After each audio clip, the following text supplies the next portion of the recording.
நிச்சயமாக இறுதி.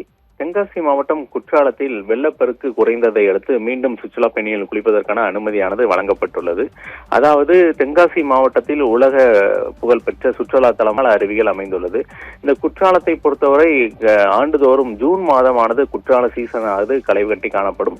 அதே மாதிரி இந்த ஆண்டுக்கான சீசனும் ஜூன் மாதம் தொடங்கிய நிலையில் கடந்த வாரங்களில் தென்மேற்கு பருவமழை சரியாக பெய்யாததன் காரணமாக குற்றாலத்தில் உள்ள அருவிகளில் தண்ணீர் வரத்து சற்று குறைந்து குற்றால சீசன் ஆனது களை இழந்தே காணப்பட்டது. அந்த வகையில் மீண்டும் தற்போது குற்றால சீசன் களை கட்ட தொடங்கியுள்ளது. அதாவது தென்மேற்கு பருவமழையானது மீண்டும் தீவிரம் காட்டக்கூடிய நிலையில் நேற்று தென்காசி மாவட்டத்தின் பல்வேறு இடங்களில் சாரல் மழையும் இதே போன்று மேற்கு தொடர்ச்சி மலை பகுதிகளில் அதிதீவிர சாரல் மழையும் பெய்து வந்தது. இதன் காரணமாக குற்றாலத்தில் உள்ள மெயினருவி, ஐந்தருவி, புலியருவி மற்றும் பழைய குற்றாலம் உள்ளிட்ட அனைத்து அருவிகளிலும் தண்ணீர் வரத்து அதிகரித்து ஒரு வெள்ளப்பெருக்கு ஏற்பட்டது.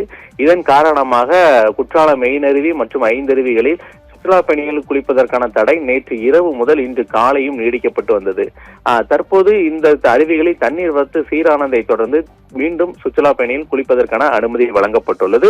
அந்த வகையில் குற்றாலம் மெயினருவி மற்றும் பழைய குற்றாலம், ஐந்தருவி உள்ளிட்ட அனைத்து அருவிகளிலும் சுற்றுலா பயணிகள் தங்களது குடும்பத்துடன் தற்போது உற்சாக குளியலில் ஈடுபட்டு வரக்கூடிய காட்சிகளையும் நாம் நேரடியாக பார்க்க முடிகிறது. வார விடுமுறை பொறுத்து குற்றால அருவியில் ஏராளமான கூட்டம் கூடுவது வழக்கம். அந்த வகையில் வார விடுமுறை தினத்தை போன்றே தற்போதும் வார நாட்களிலும் இந்த அருவிகளில் ஏராளமான சுற்றுலா பயணிகள் கூடியிருக்கக்கூடிய காட்சிகளை நாம் நேரடியாக பார்க்க முடிகிறது.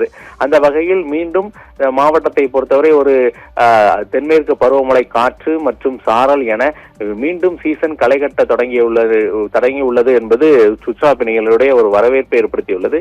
அந்த வகையில் மாவட்டத்தில் சீசன் ஆனது மீண்டும் களைகட்டி காணப்படக்கூடிய நிலையில் குற்றாலம் அருவியானது சுற்றுலா பயணிகளின் வருகையின் காரணமாக களைகட்டி காணப்படுகிறது என்பது குறிப்பிடத்தக்கது.